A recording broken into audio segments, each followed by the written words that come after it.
함께 신앙 고백하겠습니다. 나는 전능하신 아버지 하나님 천지의 창조주를 믿습니다. 나는 그의 유일하신 아들 우리 주 예수 그리스도를 믿습니다. 그는 성령으로 잉태되어 동정녀 마리아에게서 나시고 본디오 빌라도에게 고난을 받아 십자가에 못 박혀 죽으시고 장사된 지 사흘 만에 죽은 자 가운데서 다시 살아나셨으며 하늘에 오르시어 전능하신 아버지 하나님 우편에 앉아 계시다가 거기로부터 살아있는 자와 죽은 자를 심판하러 오십니다. 나는 성령을 믿으며 거룩한 공교회와 성도의 교제와 죄를 용서받는 것과 몸의 부활과 영생을 믿습니다. 아멘. 오늘 말씀은 사도행전 18장입니다. 그 후에 바울이 아덴을 떠나 고린도에 이르러 아굴라라 하는 본도에서 난 유대인 한 사람을 만나니 글라우디오가 모든 유대인을 명하여 로마에서 떠나라 하는 거로 그가 그 안에 브리스길라와 함께 이달리아로부터 새로 온지라. 바울이 그들에게 가매 생업이 같으므로 함께 살며 일을 하니 그 생업은 천막을 만드는 것이더라. 안식일마다 바울이 회당에서 강론하고 유대인과 헬라인을 권면하니라. 실라와 디모데가 마게도냐로부터 내려오매 바울이 하나님의 말씀에 붙잡혀 유대인들에게 예수는 그리스도라 밝히 증언하니 그들이 대적하여 비방하거늘 바울이 옷을 털면서 이르되 너희 피가 너희 머리로 돌아갈 것이요 나는 깨끗하니라. 이후에는 이방인에게로 가리라 하고 거기서 옮겨 하나님을 경외하는 디도 유스도라 하는 사람의 집에 들어가니 그 집은 회당 옆이라. 또 회당장 그리스도바가 온 집안과 더불어 주를 믿으며 수많은 고린도 사람도 듣고 믿어 세례를 받더라. 밤에 주께서 환상 가운데 바울에게 말씀하시되 두려워하지 말며 침묵하지 말고 말하라. 내가 너와 함께 있음에 어떤 사람도 너를 대적하여 해롭게 할 자가 없을 것이니 이는 이 성중에 내 백성이 많음이라 하시더라. 1년 6개월을 머물며 그들 가운데서 하나님의 말씀을 가르치니라. 갈리오가 아가야 총독되었을 때 유대인이 일제히 일어나 바울을 대적하여 법정으로 데리고 가서 말하되 이 사람이 율법을 어기면서 하나님을 경외하라고 사람들을 권한다 하거늘 바울이 입을 열고자 할 때 갈리오가 유대인들에게 이르되 너희 유대인들아 만일 이것이 무슨 부정한 일이나 불량한 행동이었으면 내가 너희 말을 들어주는 것이 옳거니와 만일 문제가 언어와 명칭과 너희 법에 관한 것이면 너희가 스스로 처리하라. 나는 이러한 일에 재판장 되기를 원하지 아니하노라 하고 그들을 법정에서 쫓아내니 모든 사람이 회당장 소수대네를 잡아 법정 앞에서 때리되 갈리오가 이 일을 상관하지 아니하니라. 바울은 더 여러 날 머물다가 형제들과 작별하고 배 타고 수리아로 떠나갈새 브리스길라와 아굴라도 함께 하더라.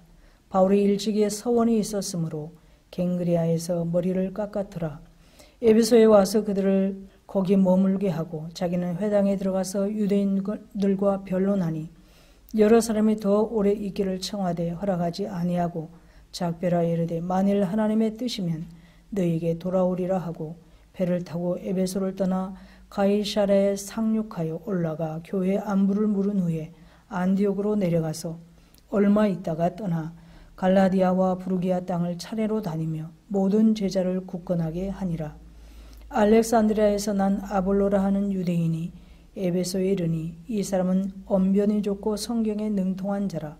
그가 일찍이 주의 도를 배워 열심히 예수에 관한 것을 자세히 말하며 가르치나 요한의 세례만 알 따름이라. 그가 회당에서 담대히 말하기 시작하거늘 브리스길라와 아굴라가 듣고 데려다가 하나님의 도를 더 정확하게 풀어 이르더라. 아볼로가 아가헤로로 건너가고자 하므로 형제들이 그를 격려하며 제자들에게 편지를 써 영접하라 하였더니 그가 가매 은혜로 말미암아 믿은 자들에게 많은 유익을 주니 이는 성경으로서 예수는 그리스도라고 증언하여 공중 앞에서 힘있게 유대인의 말을 이김이로라. 오늘 말씀은 아레오바고에서 복음을 전한 바울이 고린도와 안디옥으로 장소를 옮겨서 전도하는 것을 기록하고 있습니다. 오늘은 고린도에서의 전도를 보겠습니다. 고린도를 중심으로 양쪽에 항구를 갖고 있는 도시였습니다. 그래서 사람들은 고린도를 두 바다의 도시라고 불렀고 또 헬라의 달이라고도 불렀다고 합니다. 아시아에서 온 물건들이 고린도를 통해서 로마로 갔고 유럽에서 온 물건들이 이곳에 모였다가 아시아로 운반되었던 그야말로 동서양을 잇는 국제 무역의 도시였던 것입니다. 세계적인 항구 도시로서 부여했던 만큼 사치스러웠고 또 술취함과 방탕으로 부도덕한 한마디로 타락한 도시였습니다. 뿐만 아니라 고린도는 우상의 도시였습니다.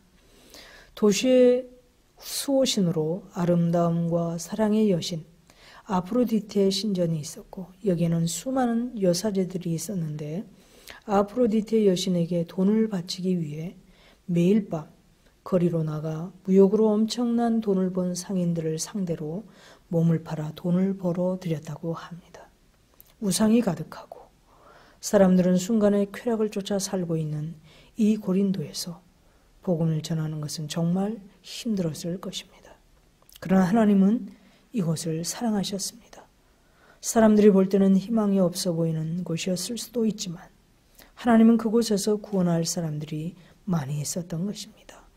그래서 바울로 하여금 이곳에 1년 6개월 동안이나 머물면서 복음을 전하게 하셨습니다. 하나님께서 바울이 계속 복음을 전할 수 있도록 어떻게 도우셨는지를 보겠습니다. 가장 먼저는 동역자들을 붙여주셨습니다. 2절 3절입니다.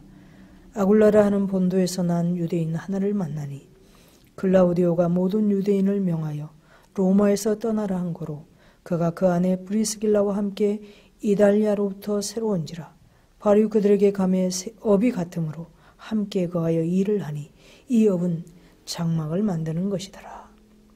브리스길라와 아굴라는 글라우디오의 나사렛 칙령에 의해서 로마에서 떠나온 유대인이었습니다. 나사렛 칙령은 로마 4대 황제였던 글라우디오가 황제가 되고 9년 되었을 때 로마에 사는 유대인들의 폭동을 막기 위해 유대인들을 로마에서 쫓아내는 명을 내린 것입니다. 바울과 생업이 같았던 이 브리스길라와 아굴라 부부는 함께 일을 하면서 바울이 하는 복음 전파에 크게 협력을 했던 것을 알 수 있습니다. 이 부부가 바울에게 얼마나 큰 힘이 되었는지 바울은 로마서 16장 3절 4절에서 그들을 이렇게 소개합니다. 3절에서는 그리스도 예수 안에서 나의 동역자들인 브리스가와 아굴라라고. 그리고 4절에서는 그들은 내 목숨을 위하여 자기들의 목까지도 내놓았다. 로마 교회 성도들에게 주저없이 이렇게 소개할 정도였습니다. 브리스길라와 아굴라의 생업은 바울과 같은 천막 만드는 일이었습니다. 유대인들은 후손들에게 전통이나 유산을 물려주었을 뿐만 아니라 기술을 한 가지씩 가르쳐 주어서 생계를 꾸리게 했다고 합니다. 그래서 어떤 랍비는 아들에게 기술을 가르치지 않는 사람은 그 아들을 도둑으로 만드는 것이다. 다름없다. 이렇게까지 말했다고 합니다. 이런 관습으로 해서 바울은 천막을 제조하는 기술을 갖게 되었던 것 같습니다. 바울은 자신이 섬기는 교회에서 생계 문제를 해결받을 권리가 있었음에도 불구하고 복음을 전하는데 조금이라도 방해가 될까 봐 그 권리를 사용하지 않고 천막 만드는 일을 통해 생계를 해결하고 있었던 것입니다. 나중에 고린도 교회에 쓴 편지인 고린도후서 11장 9절에서도 이 마음을 알 수 있습니다. 또 내가 너희와 함께 있을 때 비용이 부족하였으되 아무에게도 누를 끼치지 아니하였음은 마게도냐에서 온 형제들이 나의 부족한 것을 보충하였음이라. 내가 모든 일에 너에게 폐를 끼치지 않기 위하여 스스로 조심하였고 또 조심하리라. 자발적으로 진실한 마음으로 베풀어주는 도움 외에는 받지 않았던 것을 알 수 있습니다.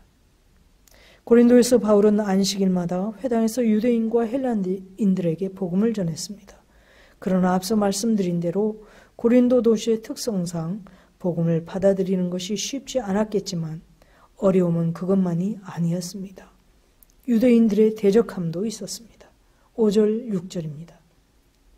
실라와 디모데가 마게도냐로부터 내려오매 바울이 하나님의 말씀에 붙잡혀 유대인들에게 예수는 그리스도라 밝히 증언하니 그들이 대적하여 비방하거늘 바울이 옷을 털면서 이르되 너희 피가 너희 머리로 돌아갈 것이요 나는 깨끗하니라. 이후에는 이방인에게로 가리라 하고, 이런 대적과 비방에도 불구하고 하나님은 바울에게 계속해서 고린도에서 복음을 전하도록 격려하셨습니다. 전도하면서 여러분 언제 큰 위로가 됩니까?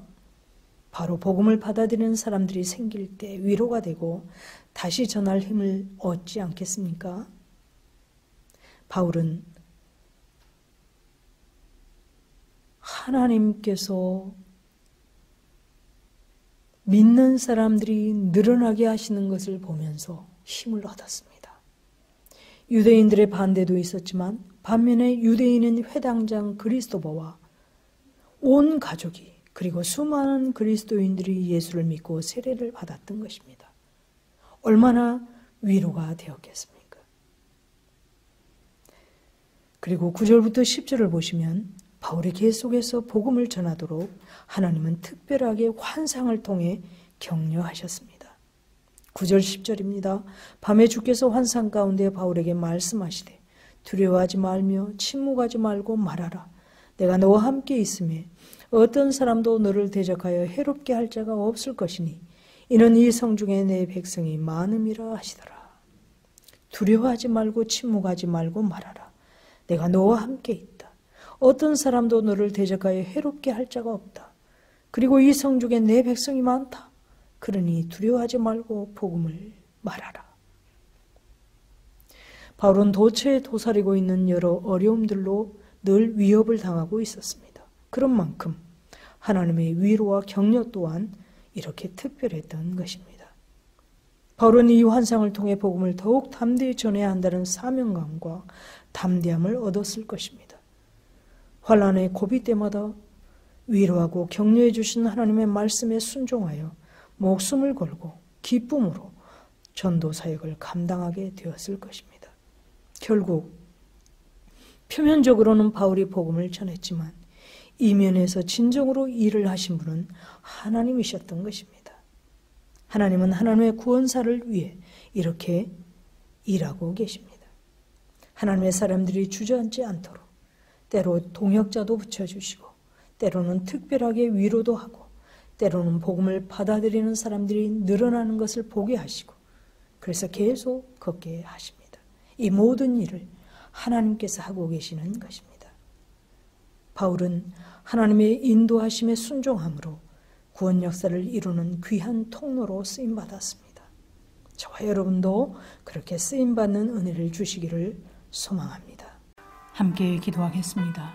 오늘 주신 말씀을 기억하면서 기도하시고 바른 신앙 고백과 실천적 신앙의 반석에 세운 우리 한일교회가 되게 해주시기를 2021년 세상 속의 교회로서 빛과 소금으로 사는 한 해가 되기를 영과 진리로 예배하는 예배자들을 가득 채워주시기를 담임 목사님의 말씀 사역에 성령의 나타남과 능력이 있게 해주셔서 선포되는 말씀을 통해 구원과 치유와 회복의 역사가 있게 해주시기를 코로나19가 속히 종료되고 삶을 회복시켜 주시길 기도하겠습니다. 오늘 목요일 기도 제목입니다. 초등 1부와 2부를 위해 기도하겠습니다. 정은용 목사님과 이승훈 부장 집사님, 정창훈 부장 집사님, 그리고 교사들의 사명을 잘 감당할 수 있도록 어린이들이 예배를 사모하고 각자의 자리에서 하나님께 마음을 다해 예배드리고 계속되는 코로나 상황에서 어린이들의 믿음이 하나님 안에서 굳건히 설 수 있도록 기도해 주시고 우리 교회가 협력하는 광명 일신교회와 보령교회를 위해서 선교사님들을 위해서 목요전도를 통해 지역사회 가운데 복음이 전파되게 하시고 모든 성도들이 삶의 현장에서 그리스도의 증인으로 살아갈 수 있도록 텔레복음 전도팀이 활성화되어 효과적인 복음 전파를 할 수 있도록 작은 목적 훈련을 통해 많은 성도들이 말씀의 반석에 견고히 서가며 바른 신앙의 고백과 실천적 삶을 살아갈 수 있도록 도와주시기를 그리고 여러분 가지고 계신 개인 기도 제목을 위해 기도하겠습니다.